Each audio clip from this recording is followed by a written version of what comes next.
De'Aaron Fox and Wemby on the same team?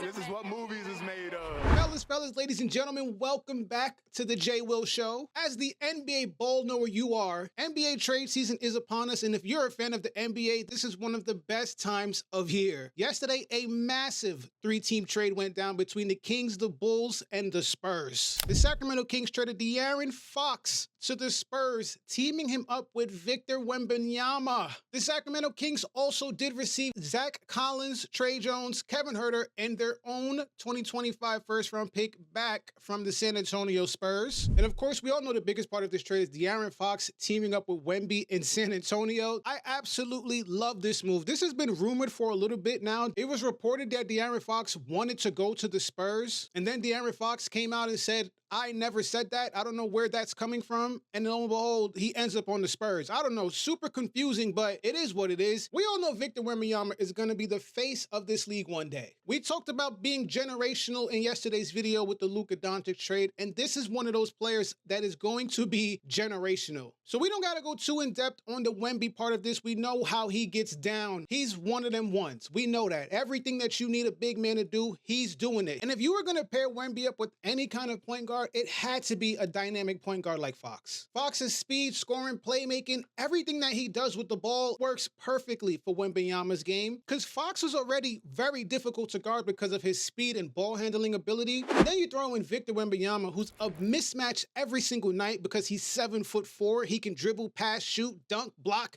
I don't even know what, look cute. Son, I'm very disappointed in you. Trey Jones was a decent point guard in San Antonio, but there are levels to this, okay? Chris Paul as well. He's a Hall of Famer for sure, but he's just not the same Chris Paul that we know and love. Adding De'Aaron Fox creates an entire new dynamic to that offense that I think teams are gonna have a hard time defending. I always kind of wondered when Wemby would be able to take that leap and just lead his team to the playoffs, be one of those kind of players that really didn't need like a great team around him, kind of like LeBron in his early Cleveland days. I think Wemby can be that kind of player, and he kind of showed it a little bit this season. The Spurs were 500 at some point. Now they're, I think, 21 and 25 at the time of recording this video. But a trade like this, bringing in a player like Fox, instantly makes them playoff contenders. There's no question about it. Because it's not like they didn't have anyone on the Spurs. It's not like it was a bunch of scrubs. They still have Jeremy Sohan. They still have Stephon Castle. Adding a player like De'Aaron Fox, an experienced point guard. Wemby, the future face of the NBA. If it's not going to be Luka, it's going to be one of them. The Spurs are cooking. They cooking with gas, baby. This takes a tremendous amount of pressure off of Wemby. Now all he got to do is block shots and dunk on people. Like shoot threes from half court. His role has been carved out. He doesn't have to be that playmaker. He doesn't have to create on offense every single possession. Now he just got to get a bucket, get a stop.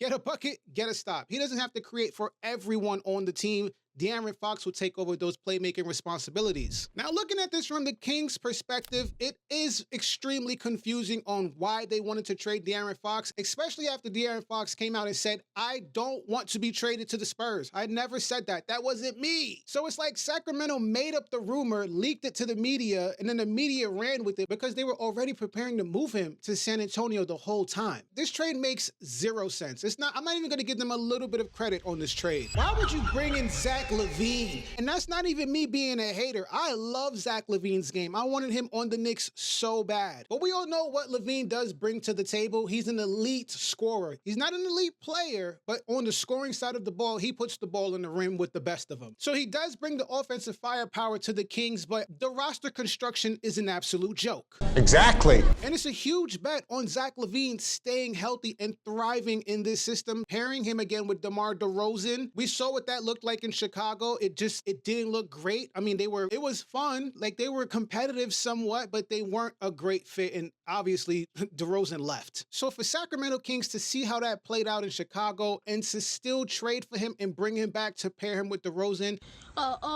Down. What are they doing? And this isn't the first time they've done something really stupid, okay? For some reason, throughout De'Aaron Fox's entire tenure in Sacramento, they kept drafting point guards with their first-round picks. De'Aaron Fox was breaking out, making some noise in Sacramento, and they went and drafted Tyrese Halliburton. Like, why would you draft another point guard when the point guard that you have is an absolute hooper? He's young, extremely talented, and you go and draft another point guard anyway. I get it. Sometimes you draft best available player, but that wasn't the best available player, which then created this dynamic that it was Halliburton versus De'Aaron Fox. And they ended up choosing De'Aaron Fox and traded away Halliburton in his second season to the Indiana Pacers. And then the very next draft after that, they went ahead and drafted Davion Mitchell, another point guard. And the same thing happened to Davion Mitchell. And now you shipped off De'Aaron Fox. All three of those guards that you were so coveted, so high on, none of them are on the team anymore. That is absolute malpractice by the front office in Sacramento. You guys,